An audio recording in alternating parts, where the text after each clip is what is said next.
Stéphane Le Foll. Bonjour. Nous allons parler de cette tribune, de ce texte que vous publiez dans le Huffington Post ce matin. Mais d'abord, un mot sur le Parti Socialiste qui a exclu Gérard Filoche pour un tweet clairement antisémite. C'est expéditif, ça doit servir d'exemple? C'était en tout cas absolument nécessaire, et depuis longtemps d'ailleurs, parce que Gérard Filoche a eu des expressions à plusieurs reprises particulièrement désagréables vis-à-vis du gouvernement de François Hollande. Ce tweet est inacceptable, et donc la décision qui a été prise hier était la bonne. C'est un point qui doit, effectivement, maintenant, il faut que les choses soient beaucoup plus claires au sein du Parti Socialiste. Ça veut dire quoi, beaucoup plus clair au sein du Parti Socialiste? Ça veut dire qu'on doit accepter les débats. Il y en a toujours eu, il y en aura toujours. Mais en même temps, on doit aussi faire en sorte que lorsqu'un débat est tranché, il soit respecté. Et ça a été un problème. Depuis d'ailleurs, je le dis, le traité constitutionnel sur le oui et le non. Il y a eu un référendum interne au Parti Socialiste, le oui l'avait emporté. Et puis après, il y a des socialistes qui avaient mené la campagne en interne, et bien qu'on continue la campagne du non alors que le oui l'avait emporté. Mais là, quel est le lien que vous faites avec l'affaire de Gérard Filoche? Je dis que Gérard Filoche, au-delà de la question du tweet, qui en soi est parfaitement inacceptable. Gérard Filoche était un frondeur, et quand je dis un frondeur, c'est quelqu'un qui n'a cessé, mais cessé depuis longtemps. Il aurait dû être exclu depuis longtemps. D'accord. Donc il faut clarifier les choses. Et cette question du tweet vient s'ajouter.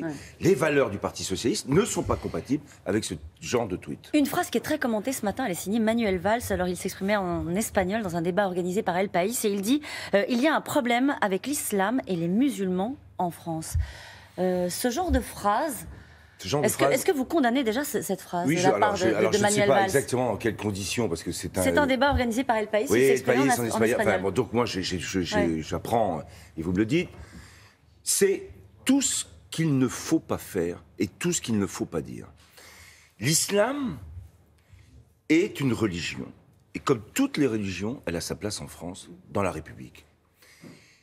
Et puis, il y a une forme de l'islam radical, radicalisé, anti-occidental, anti-républicain, qui, lui, utilise l'islam comme un vecteur politique. Cela et cet islam dévoyé de ce qui est la religion et le spirituel doit être non seulement condamné, mais combattu. On est dans l'amalgame, là ? On est dans l'idée qu'il y aurait un problème, non pas avec ceux qui, justement, contestent et l'Occident et la République, mais avec l'ensemble des musulmans. Je ne peux pas, moi, d'abord, je ne le pense pas, et je pense qu'il ne faut surtout pas faire cet amalgame-là. Je choisis Jaurès. Oui. Vous choisissez Jaurès. Vous aviez le choix. J'avais le choix. Oui, il y a aussi Blum. Hein. C'est le titre de votre... C'est comme ça que vous commencez votre texte. Oui, parce que je pense qu'à l'origine du socialisme, vous le savez, Jaurès a été un homme clé d'un socialisme français, démocratique, alors qu'on était aussi avec un socialisme révolutionnaire. Et c'est lui qui a été capable d'apporter cette dimension nouvelle. Ensuite, avec Blum, il y a les socialistes qui résistent au communisme, à la mise en place du Parti communiste. Et Blum a cette fameuse phrase « Je garde la vieille maison », puis la vieille maison, elle a continué. Donc aujourd'hui, cette vieille maison, il faut savoir si... Vous voulez la sauver encore, cette vieille maison? Vous pensez qu'on peut sauver le socialisme? Je pense qu'il faut. D'abord, c'est parce que je considère qu'avec toute cette histoire, notre génération, oui, aujourd'hui, on a un devoir. C'est de tout faire pour faire en sorte que ce socialisme, cette histoire, continue à vivre. Dans ce texte, alors vous publiez donc les raisons des échecs électoraux, les pistes de la refondation. Alors dans les pistes de la refondation, il y a par exemple 5 défis à relever: l'environnement, le destin de l'Europe, la lutte contre les inégalités, la laïcité, la démocratie. Et là, on se dit, qu'est-ce qu'il y a de différent par rapport à ce qui a toujours été dit au Parti socialiste? Qu'est-ce qu'il y a de différent? D'abord sur la question de l'écologie.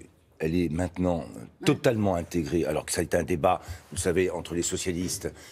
L'idée de la croissance économique et la question de l'écologie, du productivisme, de l'idée que l'économie prime sur le reste, on est aujourd'hui arrivé, me semble-t-il, et je le dis, à un moment où l'écologie n'est plus nationale, n'est plus un débat national, c'est un débat mondial. C'est citoyens de tous les pays, unissez-vous, parce que lutter contre le réchauffement climatique, ça ne se fait pas chez chaque nation, ça se fait à l'échelle de la planète. Donc ça, c'est une dimension nouvelle, parfaitement assumée et intégrée. Voilà. Ensuite, sur les inégalités, ce que j'essaye de montrer, c'est qu'on a eu une politique de redistribution, une forme keynésienne de la croissance, Aujourd'hui, on va passer à autre chose. Ça, c'est quelque chose de nouveau. Et c'est ce qui va nous différencier d'ailleurs de la France insoumise et aussi de Benoît Hamon, qui reste avec le revenu universel. Vous l'épargnez pas, on va le dire. Dans le texte Benoît Hamon, notamment au moment où vous analysez les raisons des défaites électorales et de la dernière en particulier. Qu'est-ce que je dis vous êtes assez sévère sur, je suis sévère sur le fait que... les tambouilles politiciennes. Oui, sur la tambouille. Il a repris le tambouille. Sur le revenu universel. Sur le revenu, je ne suis pas sévère sur le revenu universel. Je dis simplement que je ne suis pas d'accord. Je pense que l'idée qu'il a eue, qui a consisté à dire qu'avec le numérique, il y avait la fin du travail. Et comme il y a la fin du travail, il faut redistribuer un revenu. Ouais. Je pense que là, il fait une erreur. Le travail, c'est un enjeu d'aujourd'hui, c'est un enjeu de demain. Et contrairement à ce qu'il pense, le numérique peut aussi nous offrir des possibilités de créer des nouveaux emplois. C'est ce que je dis. Donc moi, je préfère le travail, l'emploi, à la fin du travail. Pourquoi vous avez écrit ce texte? Alors j'ai écrit ce texte... Pourquoi vous avez écrit ce texte? La vérité vraie. Il y a un débat qui va s'engager au Parti socialiste. La question qui va m'être posée, c'est est-ce que vous êtes candidat? C'est ça. Et on est souvent, et vous êtes vous-même, et à juste titre, vous dites... Chez les hommes et les femmes politiques, il n'y a que les postes qui comptent. J'ai essayé de me dire que cette fois-ci, il n'y a pas que le poste qui compte. Il y a aussi qu'est-ce qu'on veut faire, quelles sont les idées qu'on porte, comment on analyse la situation, qu'est-ce qu'on dit à tous ces militants qui vont voter. Oui, mais ça veut dire que vous pensez le pouvoir le porter, vous. À un moment donné, il y a des idées, puis il y a des hommes pour les porter. Oui, est-ce que vous diriez ce matin que c'est un pas, cette démarche-là sur le contenu, un pas de plus que vous faites, peut-être vers ce poste de premier secrétaire? C'est en tout cas un pas de plus que je fais pour dire ce que je pense, et on verra à partir de là si la question du premier secrétaire, le poste de premier secrétaire, trouve non pas un écho parce que c'est Stéphane Le Foll, mais trouve quelque chose dans la substance politique que j'ai mis sur ce texte qui intéresse et qui... Il peut rassembler ce texte? Je souhaite qu'il puisse rassembler, bien sûr, et en même temps, il fait des choix clairs. Juste une dernière question. France Info révèle ce matin que François Hollande était au courant des indélicatesses fiscales de Benoît Thévenoud, mais qu'il pensait que c'était réglé. On est en plein remaniement, enfin on attend un remaniement. Est-ce que vous étiez au courant? Non, moi j'étais pas au courant. J'ai appris comme tout le monde et ça nous a fait aussi là... ça vous a fait mal? Quelques difficultés, parce qu'après l'affaire Cahuzac, dont on disait tout le temps aussi et qu'on a appris ensuite... lui-même étant capable de dire devant toute l'Assemblée nationale, dans les yeux, je n'ai pas de compte à l'étranger. Moi, je me souviens d'une chose, ça m'a toujours frappé, je ne l'ai pas raconté. Mais quand je suis arrivé comme ministre, on a signé une charte d'engagement. Et c'était un moment, le premier conseil des ministres. Je dis ça rapidement, c'était lourd. Il y avait une espèce d'idée qu'à partir de maintenant, tout ce qu'on avait fait avant, il fallait s'engager, il fallait être clair, transparent. Quand j'ai vu que moi, j'ai signé avec cette idée que ça m'engageait, et que d'autres ont signé en se disant qu'après tout... ça ne les engageait pas, ça m'a toujours posé un problème de personne, d'éthique, de morale. Voilà, je ne peux pas vous dire autre chose. C'est dit. C'est comme ça. Merci Stéphane Le Foll.